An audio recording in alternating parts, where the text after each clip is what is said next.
Hey folks, this is Peter Boykin and I'm running for Lieutenant Governor. You can check out the website at peterboykin.com. Look, I gotta tell you, I'm really, the word to say is I'm pissed. I'm pissed. There's no justice. I'm a defender of the Constitution. I believe in life, liberty, and justice. Equal justice. And I followed what was going on during the years. The Proud Boys and everything.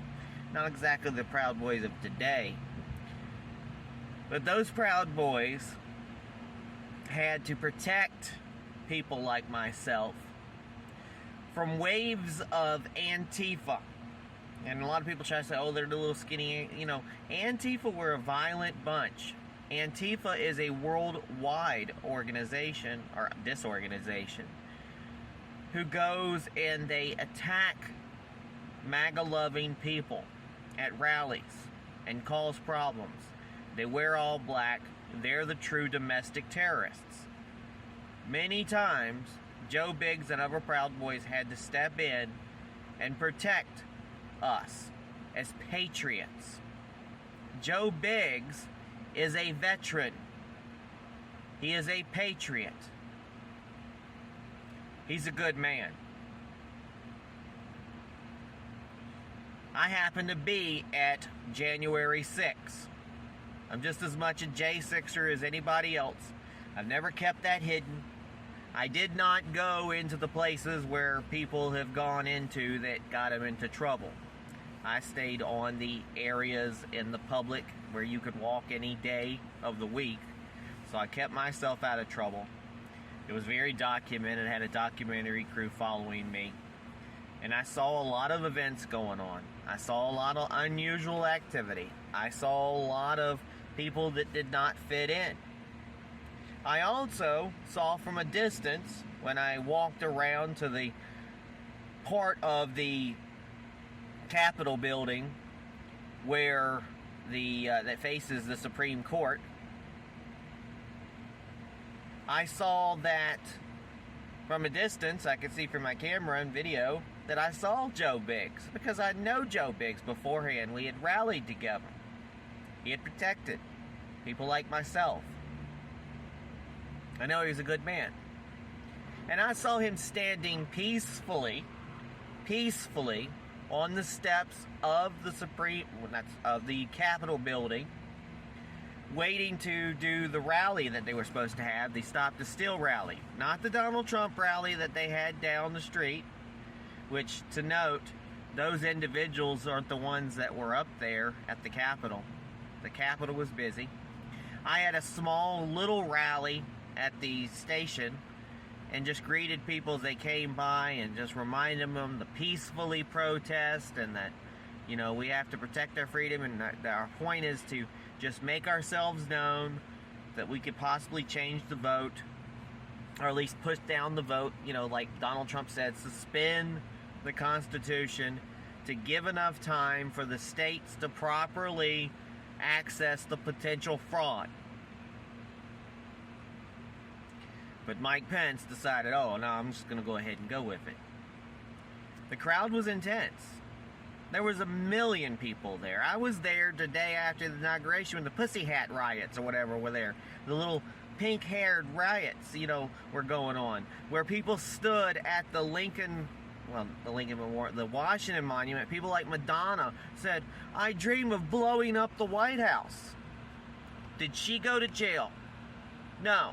Did she get sentenced for 17 years? No. But Joe Biggs has now been rotting in jail for years and now sentenced for 17 years in prison for his role of January 6th. And I think they're even going after Enrique, who wasn't even there in Washington, D.C. He wasn't even allowed in D.C., but I think they're going after him too. I don't see how you could go after somebody who wasn't even there. And they're even talking about that Donald Trump shouldn't be able to run for president because, he intends the crowd for insurrection. Really? Really? You know what insurrection really is?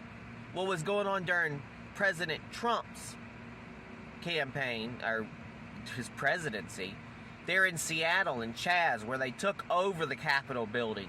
They made their own little country. Did those people get in major trouble? No, Donald Trump left it up to the state to handle their business. Eventually, those people learned that you can't do that. That was insurrection. But in Washington, D.C., during the whole year, Antifa, BLM, not just in D.C. and other places, were taking over highways. We're showing up and looting. We're taking over historical landmark areas next to the White House that Donald Trump had to clear to go over and pray outside of the longest standing, basically the president's church, where those same people set fire to a nursery. Thank God no babies were killed. And everybody criticized Donald Trump for clearing out those crowds.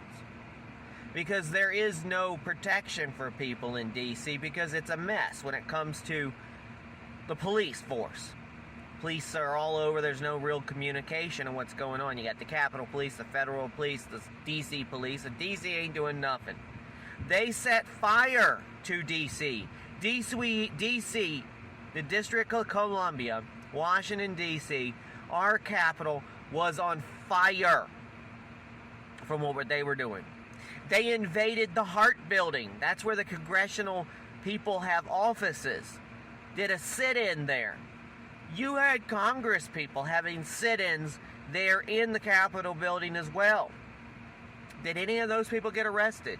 No, they did not. Did any of those people get charged with insurrection? No, they did not. Now, I am not saying that it was a good idea for those people to go entering the Capitol and raising hell. But 17 years, and I don't even know, I don't see any video. I haven't seen any video of Joe Biggs going into the Capitol or corralling people in the Capitol. I see Ray Epps telling people to do that. They're not doing anything to that guy. In fact, he's suing Fox News because people are talking about it. But you got Joe Biggs in there because y'all are targeting Proud Boys. Why don't y'all target Antifa, the real domestic terrorists? Why are you targeting American citizens? Better yet, veterans who could have laid down their lives for this country. And now you want to put them in jail for 17 years because what? They went inside the Capitol building? You shot one of them. You murdered one of them in the Capitol building. The police force trampled people. Roseanne Boylan was trampled to death while she had a "Don't Tread on Me" sign, and she suffocated and died. Philip Anderson almost died. It was holding her hand when she died. And there's an individual who pulled Philip out and many people, and they have him thrown away, and they want to lock away the key. They even did this to Brandon Strzok, who didn't even go inside, because they did this to anybody who was popular. It's a tragedy and a travesty of justice. When they say no justice, no peace, they mean it, because what are we doing? Where is the real rule of law? It's bad enough that they have convicted, 4 times, 5 times, 6 times, multiple times, Donald Trump over small little stupid trivial matters about the campaign. It's bad enough they stole the campaign, but now they're throwing people away for questioning it. What kind of banana republic are we living in under Joe Biden? It can't happen. It can't continue like this. And I'm not like people who want to call civil war. No, we've got to work together. I'm an engagement manager, and that's my position in the future, that if I get in this position of lieutenant governor, I'll do the best I can to free our January 6th prisoners, our political prisoners, and to work with others, even Democrats or so, to try to heal America and try to fix election integrity and stop fraud in the future so we don't handle this again. My name is Peter Boykin. We the people means all the people. God bless. PeterBoykin.com. Please have peace.